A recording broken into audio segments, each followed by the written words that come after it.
Chapter 16 Chapter 140 Why and When. JJ's POV. And quat. Ah, and quat, CN shouted. And quat. Why do your eyes look like that? And quat. I touched the skin under my eyes. My dark circles. Had their own dark circles, just great. I barely slept last night. Ever since Percy sent that last message, he hadn't replied again. I almost grabbed David's phone out of frustration, but I didn't want to rely on him anymore.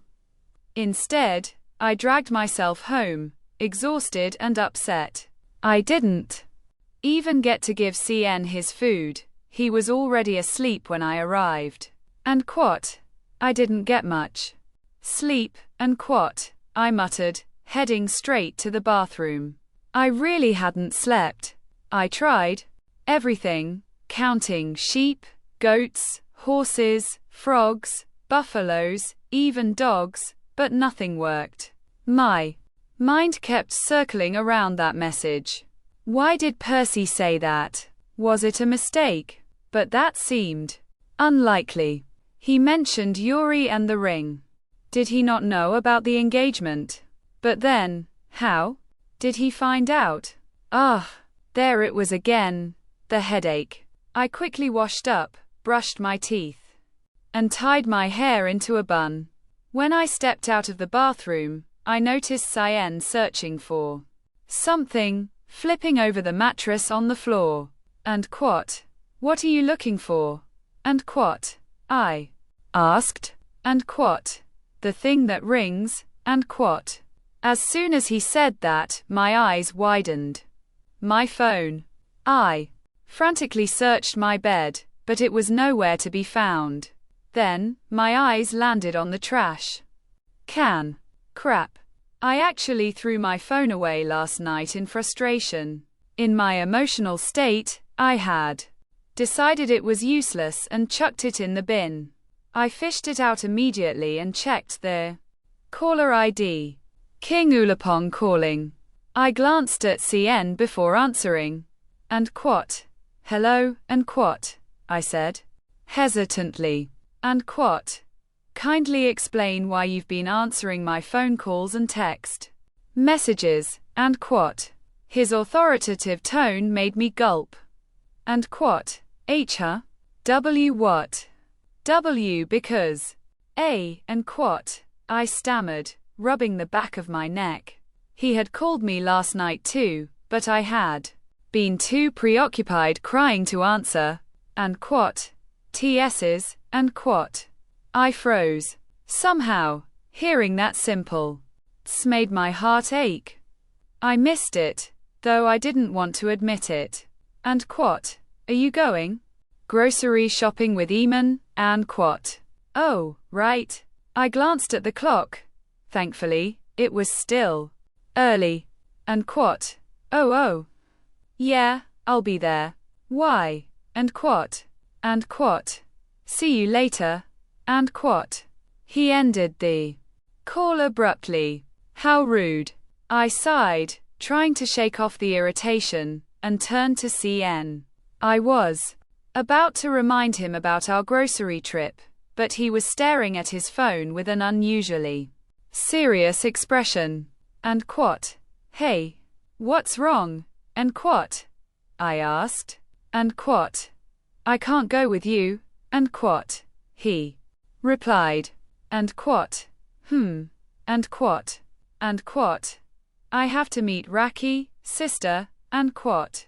I nodded in understanding, resisting the urge to pry. Something about it felt serious. He went straight to the bathroom to get ready while I quickly changed into my clothes.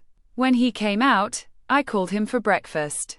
We even ran into Aries, who, as usual, gave us a nasty look. As we ate, I couldn't help but noticed how quiet Sayen was. And quat. What time will you be home? Are you staying out late? And quat. I asked, breaking the silence. And quat. I'm not sure, but I'll call you when I'm back. And quat. He answered with A forced smile. I didn't push further and focused on my food. He finished before me and went back to my room. What's going on? When I returned, he was already dressed, looking way too stylish for a simple meetup. Wow. He really knew how to clean up. I took a quick shower and got dressed as fast as I could. We left the house together, but he was the first to leave, hopping into a ride.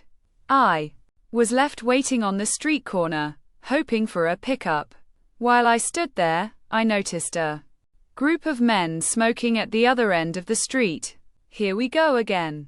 They were staring at me, whispering among themselves. Just as they started moving toward me, a loud car horn blared through the street. The sudden noise made me jump. And quat, get in, and quat, Eamon shouted from his car window. Passenger seat. Surprise. I eagerly got into the passenger seat, excited for the ride, like someone ready for action in the shotgun seat. But wait, who else would be a perfect fit for handling a shotgun? Blaster? And quat. What are you doing here? And quat? I asked in shock. I had expected Aaron, Rory, or Kit, one of the usual troublemakers. And quat? I was bored at home, and quat? He replied nonchalantly, staring out the window. And quat? You have competition, and quat? Eamon commented, nodding toward a group of men on the other corner. And quat? What? Should I call for backup, and quat? Blaster asked. I quickly shook my head. And quat?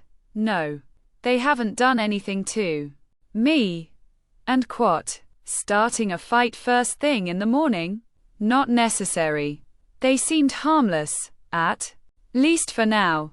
Eamon just shrugged and started the car, driving us straight to a nearby mall. After parking, we headed directly to the supermarket. With just the three of us, the trip was quick and hassle-free. Eamon held the grocery list while Blaster and I pushed the cart. As we moved through the aisles, my eyes wandered to Blaster's phone. His wallpaper caught my attention. It was a picture of a beautiful woman. I nudged him with my elbow. And quat? Who's that? And quat? And quat? Her?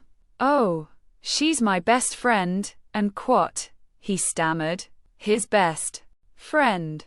And quat? The one who's Keegan's girlfriend. And quat? And quat? Yes. And quat? He cut me off abruptly and walked away.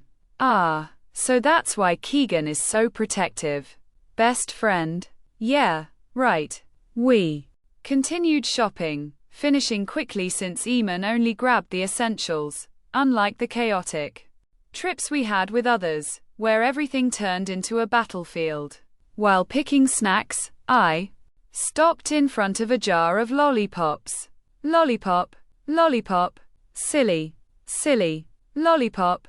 The sight instantly reminded me of the King of Serpents. The first time I saw him, he had a lollipop stuck in his mouth. That's right. We were meeting later today. An idea popped into my head, and I grabbed the jar. And quat? You're paying for that. And quat? Eamon reminded me. And quat? Of course. It's for me. After all. And quat? Once Eamon confirmed we had everything, we headed toward the cashier. The line was ridiculously long. And quat? Hey. And quat? Blaster turned to me. And quat? Come with me for a bit. I need to buy something from a stall over there. And quat? I glanced at the queue. It wasn't moving fast, and it looked like we'd still be stuck here for a while. And quat? All right, but later. And quat? I agreed. And quat? What now? And quat? Eamon grumbled. And quat? Then come with us. And quat? Blaster said casually. Eamon shot him a glare but didn't argue. We left the supermarket and wandered into the mall. For someone who usually stayed calm, Eamon had a temper when things didn't go his way. But he wasn't like others who picked fights for no reason, he was just intense. Blaster led us to a perfume shop. While he browsed, I glanced around and spotted a fast food restaurant across from us. That's when I saw him. Cyan. Wait, was that his older brother sitting with him? I frowned. He told me he was meeting Raki. But there he was, sitting with his brother at the same table as Raki and a woman who bore a striking resemblance to them. She looked sophisticated, elegant, definitely related. I wasn't sure how long they had been talking or how long I had been staring, but their expressions were serious. Then suddenly, CN stood up and leaned toward Raki. I thought he was just whispering something, until their faces got closer, until their lips met. And what? Oh, and what? I gasped, calling for Blaster. I was so shocked I forgot his name for a second. The shopkeeper he was talking to also turned toward me in confusion. And what? What is it, Jay, and what? Blaster asked. I couldn't speak. I just pointed toward CN and Raki's table. And what? Niece. Looks like Section E's youngest finally found romance, and what? Blaster chuckled, immediately pulling out his phone to snap a picture. That idiot. And what? Let's go before they see us, and what? Blaster said, grabbing his purchase from the shopkeeper. But I couldn't move. I wanted to see what happened next. Maybe another kiss. A confession. Sergeant. This was thrilling. Who knew CN could be such a smooth operator? And what? Come on, and what? Blaster called, forcing me to follow. But as we walked, I couldn't stop smiling. Blaster gave me a weird look. And what? Jay, you're grinning to yourself. People are going to think you're crazy. And what? I ignored him. If only they knew, the scene I just witnessed was worth smiling about. When we returned to the supermarket, Eamon was already at the cashier.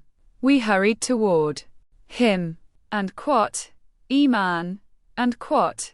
I called excitedly. And what? What now? And what? He asked, unimpressed. And what? You won't believe what we just saw. Cyan and Raki. And what? Unexpected news. And what? They kissed. And what? Blaster cut in before I could finish my sentence. Excuse me? I shot him a glare. That was my news to share. Annoyance bubbled inside me. I was about to explode. And what? Nice. And what? Eamon commented casually. Blaster smirked. And what? Good for CN. Meanwhile, someone else is still just holding hands while walking with his girlfriend. And what? There were only 3 of us there. He obviously wasn't talking about me. I didn't have a girlfriend. And he definitely wasn't referring to the cashier, since we didn't even know him. I turned to Eamon, who was already glaring at Blaster. And what? Stop talking, and what? Eamon commanded firmly. Blaster just laughed, clearly enjoying himself. But that wasn't what concerned me the most. What was Raki and CN's relationship status, anyway?